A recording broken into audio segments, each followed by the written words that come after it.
It's day 0, and I am making my long commute from the suburbs of western suburbs of Chicago to down around the N.O.C. It's just south of the Smokies to begin my hike. So I haven't. I'm going across the toll bridge, looking for 64 east to Lexington and Cincinnati.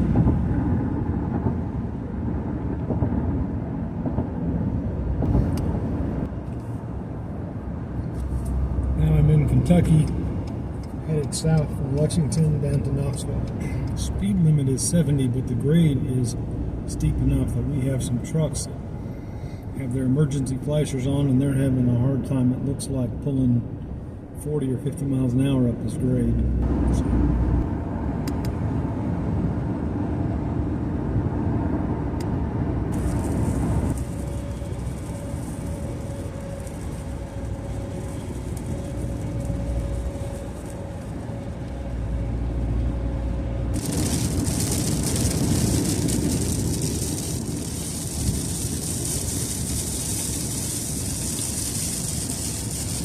welcome sign for the city of Alcoa, which is where I picked up my rental car. Last time I was down here was when Hurricane Helene had blown me off the trail, and I spent 4 days at gorgeous stays, and then realized that how bad the damage was. I should get out of the area and let them deal with the problems in the aftermath of that horrible storm. This is not the tail of the dragon yet. This is just the beginning of the state highway. There's a warning sign before you turn on it that says, "This route is extremely curvy for the next 21 miles. Please consider an alternative route." Where are we going to? Dragon Welcome Center.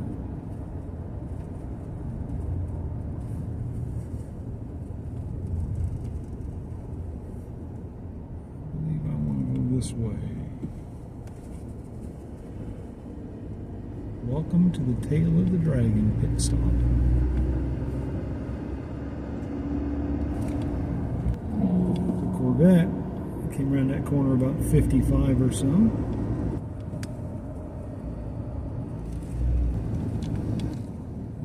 Beautiful country.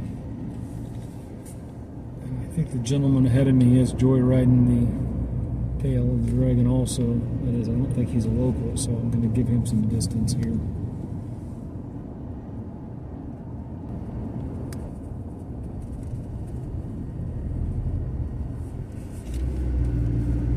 The speed limit's 50. Partly because I'll be on that side of the road anyway. There's a helicopter pad there. I guess that's how you evac people when there are horrible accidents there.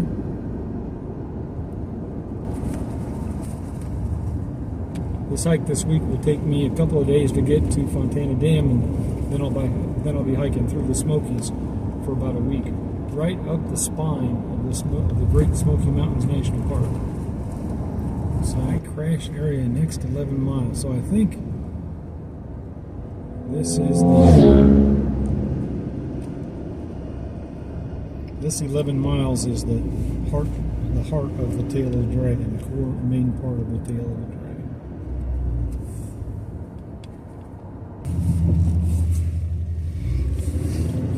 I decided I'd pull over and get out of his way. He wasn't really riding up my tailpipe too much, but there we go. Now he only has to pass this one guy, and he gets to race up these curves.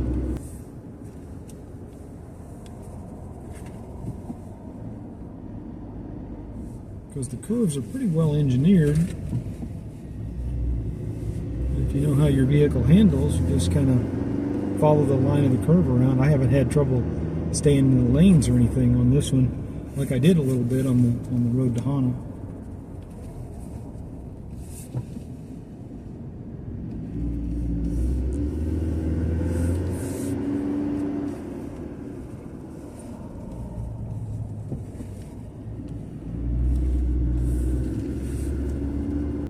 You might notice there's a little paved cutout here to the right. On the busier days, there will be photographers stationed at a bunch of these, and they'll just take a bunch of quick shots of you as you race through the corner. And then there's a website listed, and you can go to that website and for a fee download a picture of yourself racing through various corners.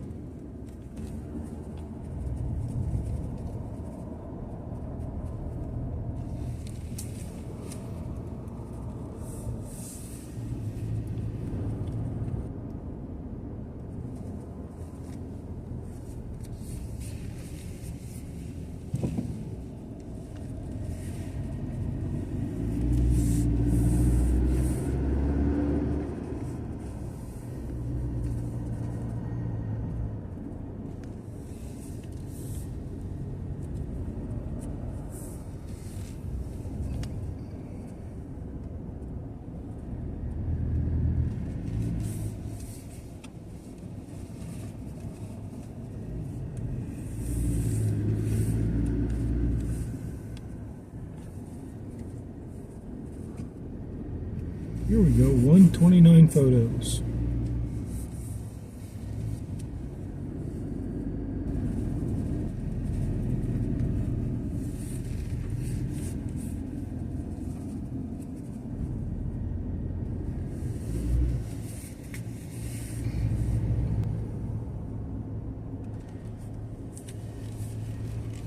I did think it was a happy coincidence when I figured out that this was really the only reasonable way to get in and out of the Bryson City area.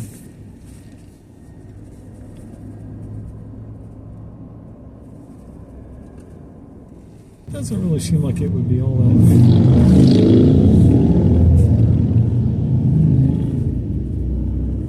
This doesn't seem like it would be nearly as much fun to ride on a motorcycle as it would be in a sports car.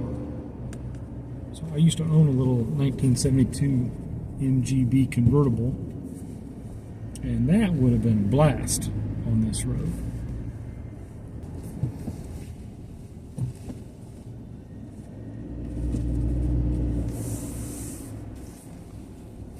There's a view for you.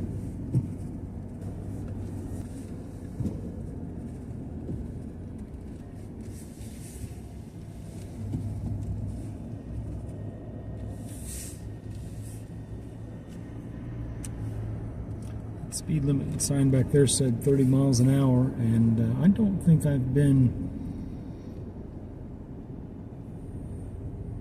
above 30 miles an hour at any point on this, and most of the time I've been about 15 to 25.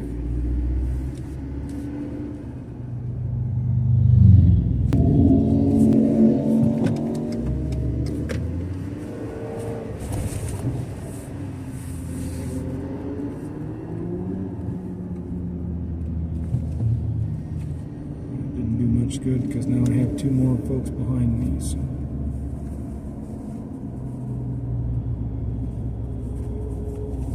It has been historically the sport bike riders who end up getting into trouble on this road, doing just what these folks are doing.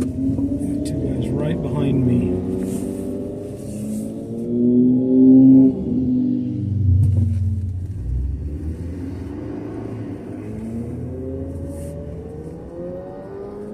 The pulling over to let them pass is actually something I learned on the road to Hana.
This is killboy.com.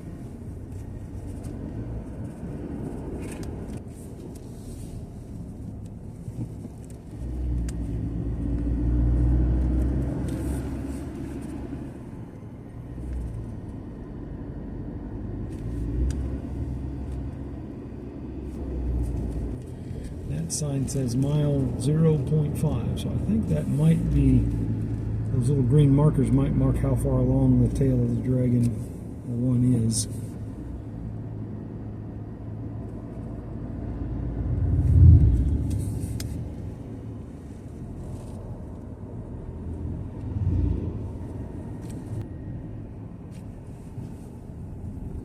Almost there.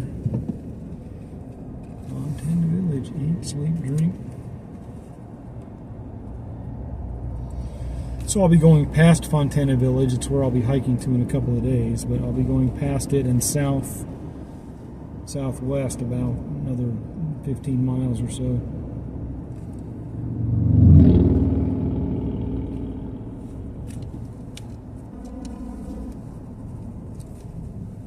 Deals Gap.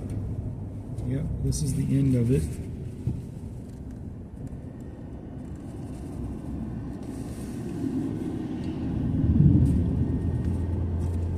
Deals Gap is a hangout at the eastern end of the tail of the dragon. It's famous because it has a great...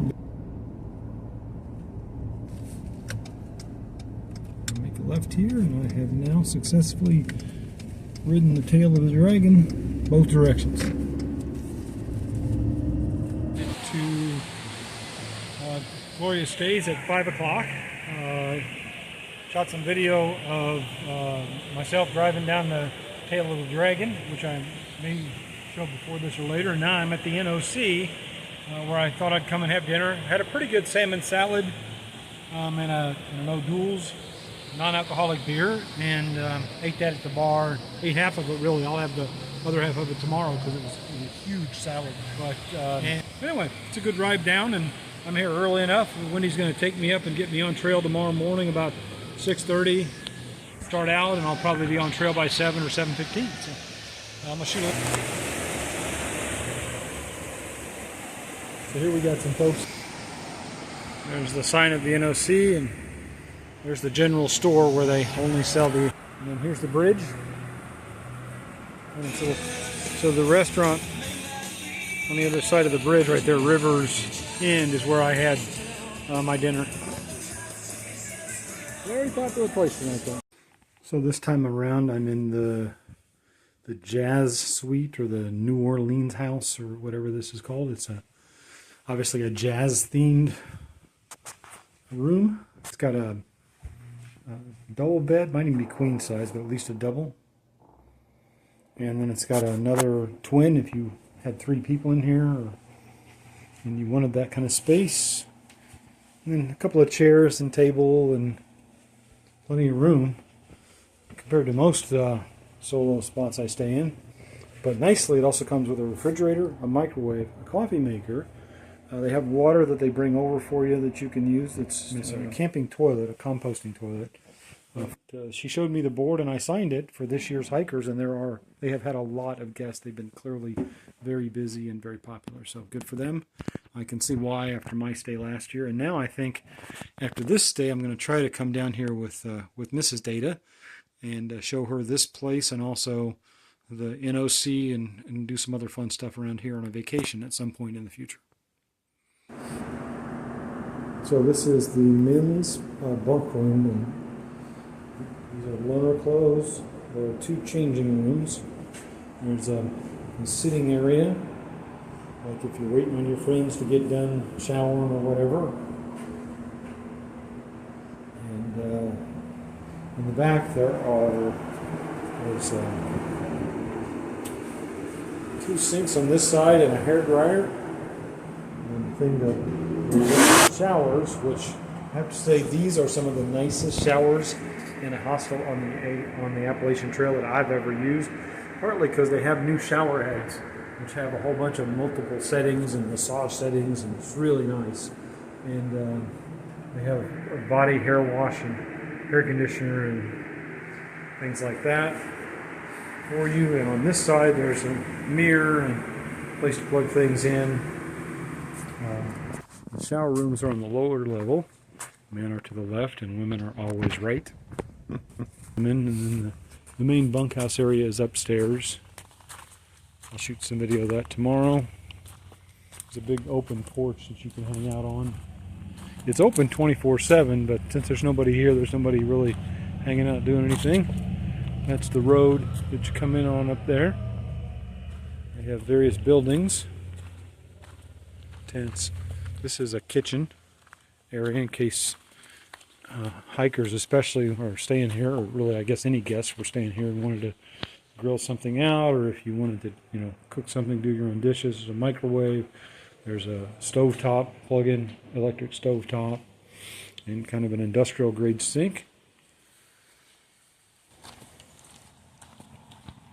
Most of the tiny houses are located down here. They have different themes to each of them. There's a little babbling brook you can hear down here next to the road. If you check out my video from last year, you'll see this was not a babbling brook. This was a full-on stream during Hurricane Helene. This was a fisherman's themed cottage, and there's one called the Red Wolf Inn, which I think is sort of modeled on a cross between a doghouse and the Red Roof Inn. Red Wolf Inn. It's like a puppy dog themed one. I'm staying in the next one, which I showed you has a theme that's kind of like a New Orleans shotgun house, and then the little red barn next to it is where I stayed last year. So this is me for the next 2 days. Over there. So I think I'm going to call it a night now.